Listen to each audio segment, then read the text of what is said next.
John, first chapter.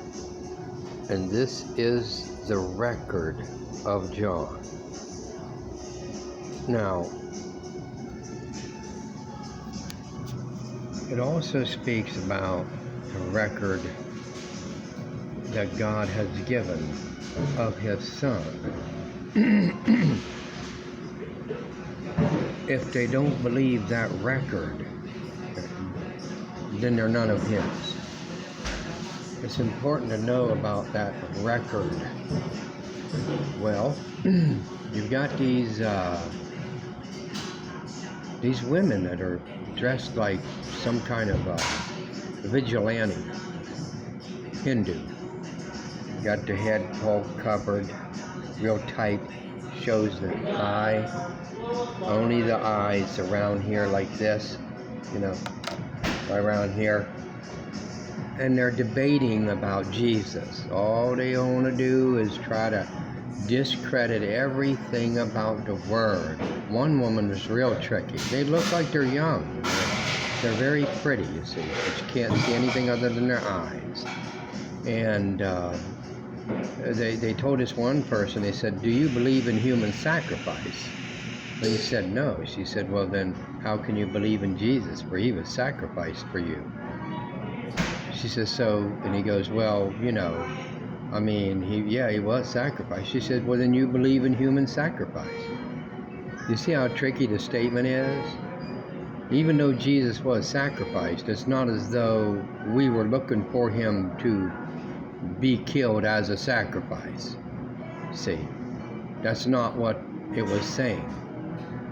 It is that it was saying that's what He would become as the sacrifice. Not that we were looking to murder someone or kill him, but in the doing of that sacrifice, it was considered murder because they killed Him without cause. See, so it became in spiritual a sacrifice. So she mixes up physical and spiritual attitudes, trying to prove that scriptures like, there's no way you can be against abortion per se, stuff like that. So they twist it and all. But the record is not only in the writings that we have, see, not at all. Because on the road to Emmaus, in Luke, these guys, they went, and it says that they were told, or the women, when they went to the grave and found Jesus not there, it says these men in shining garments, okay, they went, in verse 7 says they told, and they saying, "Don't you remember what had been said by Him?" Meaning what Jesus said, "The Son of Man must be delivered into the hands of sinful men and be crucified, and the third day raise again." And they remembered His words. And what that meant is the women there and all remembered what Jesus had said one time before. So see, it isn't just like, we're stuck on the writing and they're trying to prove the writings and the sayings of the writing. When we have more than just that, we have more. We have His Word in us, which is His Spirit. Now that's the key. We can't be deceived if we have the Spirit. Now, we might not be able to explain everything that it says. Of course you won't. They'll be like, "Well, how come? You're like, "Well, I don't know."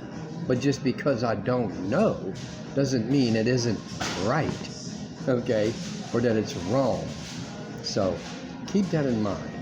We have His Spirit, and that will never be taken. And if we have that, we've always brought into remembrance. We'll hear people speaking, the Spirit will speak. That's how we know we're born of God, okay?